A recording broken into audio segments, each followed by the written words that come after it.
edhe babi ka qenë fanatik i artit, në përgjithësi, shkrimeve, poezisë, tregimeve, romaneve, po edhe si aktor.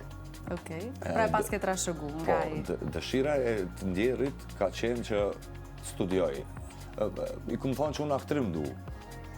Mendoje sepse aktor tash janë pa punë edhe në 2004-2005, kur unë këmë përfundu gjimnazin, në atë kohë shumica aktorëve kanë qenë pa punë edhe kushtet i kanë pas jashtëzakonisht të vështira, edhe më thanë mendoje mirë. Të kryoj dilema kur ta tha këtë mendoje mirë? Apo ti ishe komplet i prejtë? Ati që kam ka thonë tek ma vonë. Më ka thonë me zikun pritë, më thonë po, se disha që kisha qef edhe unë. Në Shkup e Tovë, çdo ka 4 vite ka pas pranim të nxënësve, dhe në atë periudhë nuk më ka konvenu me prit 1 vjet, 2 vjet, se ashtu ishin rrethanat edhe e vendosëm me shku në Prishtinë, në Akademinë e Arteve.